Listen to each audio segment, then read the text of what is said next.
just acknowledge that not only are we safe, this really feels like a new beginning.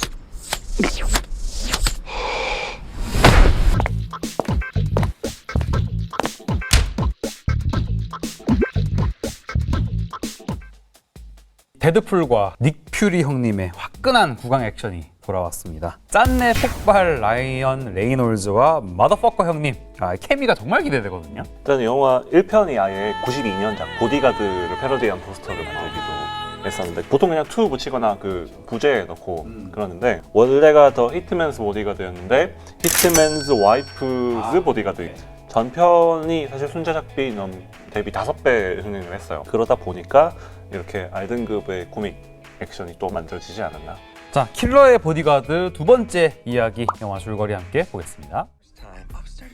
여기 안식년을 갖고 있는 한 보디가드가 있습니다. 갑자기 앞에 나타난 무대뽀 직진녀 소니아가 마이크를 끌고 갑니다. 자기 남편 다리우스가 납치됐다며 다짜고짜 그를 구하러 가야 한다고 하는데 설상가상으로 유럽 전역을 위기로 몰아넣는 사건들이 연속적으로 터지고 인터폴의 비밀스러운 의뢰까지 추가되는데요. 2배 더 강력한, 2배 더 골 때리는, 2배 더 커진 1+1 트리플 환장 액션 블록버스터 영화 킬러의 보디가드 2입니다. 헐리우드에서 욕 가장 잘하는 배우 사무엘 잭슨 아닐까요? 정말 입에 살짝 감기잖아요 일단. Motherfucker, I will bust a cap in your ass if you don't give up that wheel. Have you ever said please or Please, motherfucker! Why are we always yelling? 짱구 같은 영화에서 너무 좋았고요. 영어인데 약간 전라도 사투리로 욕하는 느낌. Django! You uppity son of a... 그러면서도 킬러의 보디가드 시리즈에서는 자신의 연인에 대해서는 한없이 약간 로맨티스트도 킬러로 나오잖아요. 그리고 뭐 이 영화에서 라이언 레이놀즈는 액션을 하지만 사실상은 리액션을 담당하는 캐릭터예요. 사무엘 잭슨하고 뭐 셀마 헤이기 막 연애질 같은 거 할 때 역겨워하잖아요. No, it's fine. You guys have at it. Maybe feather the brake a bit. 자기는 쉬려고 안식년 가졌는데 갑자기 뭐 총알이 빗발친 상황에 놓이게 됐을 때 어떤 말과 행동 굉장히 영화에서 탄탄하고 착 감기는 느낌이 확실히 있는 것 같아요.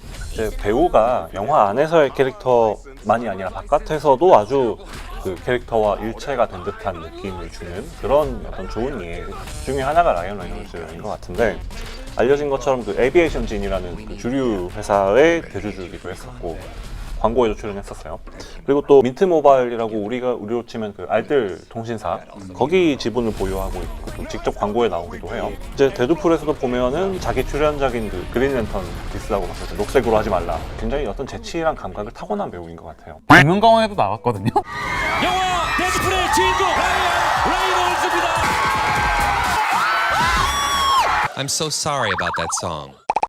보통 이런 류의 버디무비를 보면은 두 캐릭터가 상극이에요. 하나는 굉장히 말도 많고 거칠고 약간 마초적인 쪽이 있다면은 다른 한쪽은 굉장히 신중하면서 날카롭고 촌철살인 같은 어떤 말을 던지고 이런 게 일반적이란 말이에요. 근데 이 영화는 미친놈이 더 미친놈 만난 느낌? 서로가 더 잘났다고 막 이빨 까고 더 센 척하면서 막 행동으로 주먹부터 나가고 이런 부분에서 우리가 느끼는 코믹함이라든지 인간적인 케미가 있단 말이에요. 근데 A가 B를 살려주는 캐릭터가 보조하는 캐릭터가 아니라 A와 B가 같이 개성과 매력을 유감없이 발휘를 하는 거죠. 이번 영화에서도 온전히 그게 발휘가 되는 것 같고 게다가 또 셀마에게 합류를 해서 어떤 활약을 보여줄지가 또 중요한 포인트가 되겠는데 보통 이런 장르 영화에서는 전사 캐릭터가 아닌 이상은 보통 여성 캐릭터들이 소위 말하는 민폐 역할을 하거나 아니면은 보호의 대상에 그치는 경우들이 많잖아요. 구하러 가잖아요. 네. 그런 거에 비해서 이 소니아 킨케이드라는 캐릭터는 단지 그 다리우스 킨케이드의 아내이기만 한 게 아니라 어떤 액션적인 활약도 좀 보여줄 것 같습니다. No killing. I'm not on sabbatical. Where is your shirt? 그리고 저는 이 시리즈가 너무 웃긴 게 주인공들만 나사가 하나씩 좀 풀려있는 느낌이고 이 빌런들은 시종일관 진지한 캐릭터라는 게 너무 웃긴 거예요. 저는 1편에서는 게리 올드만이라는 걸출하고 살벌한 배우를 데려와서 영화 시작부터 끝날 때까지 농담 하나 안 던져요. 이 캐릭터는 마치 이 주인공들만 다른 세계에 있는 느낌을 좀 이질적인 느낌을 주는 게 확실히 있고 쓸데없이 진지한 병만미도 그래서 살아나는 것 같아요. 이번 영화에서도 뭐 최근에 페인 앤 글로리라는 그런 영화에서 아주 진한 여운을 주는 연기를 선보였던 이 안토니오 반데라스 이 배우를 데려와서 정말 그 피 한 방울 나지 않을 것 같은 냉혈한 빌런을 만든 부분도 정말 영화에서 그거 보는 재미도 있는 것 같아요.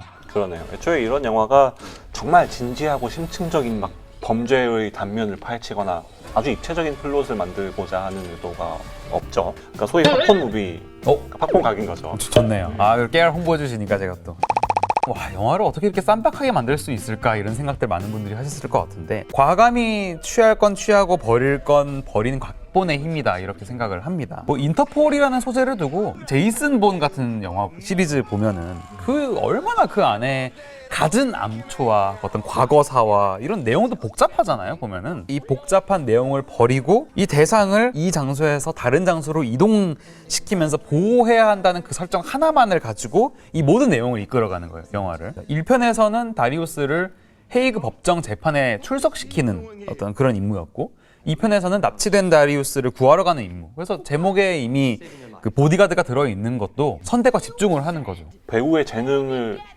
굉장히 낭비했다, 소비적으로 그런 평가도 있는 반면 여름철 관객들이 원하는 어떤 바를 충족시켜주는 작품이다라는 평가가 공존하는 것도 한 사람이 다른 한 사람을 보호해야 한다라는 그 명료한 설정 자체를 끝까지 밀어붙이는 그런 결과물에 따른 것이 아닌가 싶어지네요. 인터스텔라라든지 테넷 보면은 나를 차버린 스파이 이런 영화 보고 싶어지는 거 뭔지 아세요? 갑자기 막 정화시켜야 될 것 같아. 카레이싱 장르 쪽에 베이비 드라이버가 있다면은 액션 쪽으로는 이 킬러의 보디가드 시리즈가 있다 이렇게 봐도 될 정도입니다. 노래를 기가 막히게 쓰는데요. 전작에서는 이 킹 아베스트의 댄싱 인 더 문라이트, 그리고 이번 편에서는 브리트니 스피어스의 베이비 원 몰 타임으로 이제 출발을 하는데 마이클이 정신과 진단 받고 안식년을 보내면서 시크릿 책 읽고 있는 게 너무 웃긴 거예요. 그거 저희 고등학생 때 완전 핫했던 거거든요. 아무거나 펼쳐놓은. 그거 하나만으로도 뭔가 되게 코믹한 어떤 그런 효과가 있더라고요. 저는 그 정신과 의사랑 상담하는 장면 자체가 되게 재밌게 다가오는데 그 한 번 꾼 꿈 가지고 굉장히 이렇게 요란스럽게 얘기하는 거잖아요. 그 심각하고 진지해요. 의사도 정말 최선을 다해서 들어주고 있어요. 그 상황 자체가 전편을 본 관객 입장에서는 굉장히 좀 코믹하게 다가오는 측면이. Bodyguarding. Repeat after me. No bodyguarding. No bodyguarding.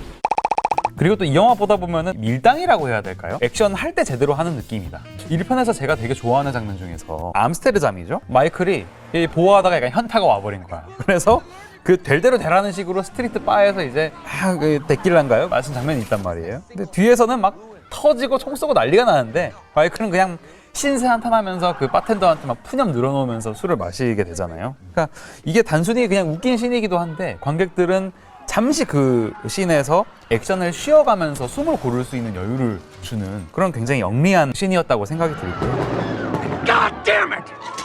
그 자체로 이 영화가 아까 얘기한 것처럼 별로 진지할 생각이 없다라는 걸 보여주는 장면 같았기도 하고요. 저는 그 뒤에 가면 마이클이 그러잖아요, 전편에서.